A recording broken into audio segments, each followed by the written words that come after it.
Let's make one thing clear. The 7 Republican senators have voted to convict Donald Trump, and other Republicans who have turned their backs on the former president are way out of touch with the base of their own party. Treason! Treason! Treason! Treason! Treason! Treason! Treason! Treason! Treason! Treason!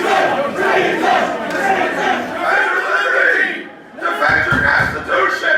Defend your liberty! Defend your Constitution! A record 75 million Americans turned out for Donald Trump in November, and they support him to this very day. Take a look right there. See that video? See what's on your screen? USA! USA! USA! USA!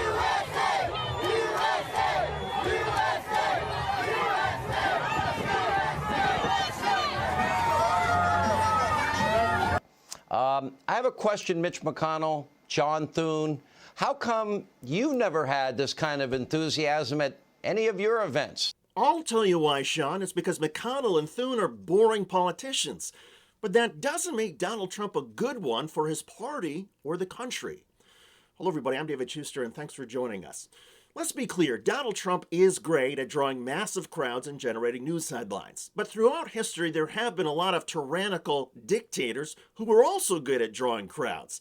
I don't think it's appropriate to compare Donald Trump to Adolf Hitler or Mao Zedong or Pol Pot, because to do so would be to diminish the historical significance of those murderous regimes.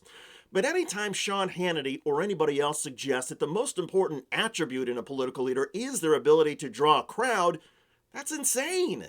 It's also dangerous. Unfortunately, I'm not sure that Sean Hannity, with his affection for Donald Trump, really cares. Like Trump, Hannity is all about ratings and being provocative.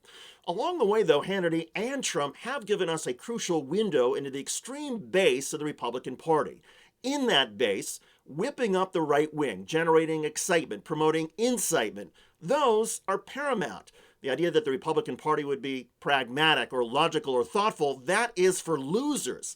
And that's where the mindset is right now, the Republican Party. It's a party that is promoting extremism, not a party that values integrity or having basic morality. And oh, by the way, it's not just a problem at Fox News. Across the Republican Party, from the House with Marjorie Taylor Greene and Kevin McCarthy, to the Senate where you have Josh Hawley and Ted Cruz, Trumpism is on the rise. Extremism and paranoia about non-believers, that stuff is poisoning the GOP. And it leads to the death of democracy and the birth of fascism. In her book, Fascism, A Warning, former U.S. Secretary of State Madeleine Albright notes that fascism is not an ideology, it is a process for taking and holding power. She writes, fascism involves the endorsement and use of violence to achieve political goals. You know, like the violence we saw on January the 6th at the U.S. Capitol, which was inspired by Donald Trump.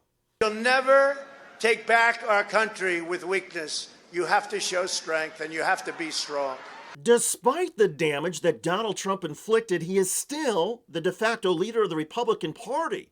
And most members of this party would prefer to lick his boots than condemn him. Somehow, some way, this must change. Otherwise, our democracy is in danger.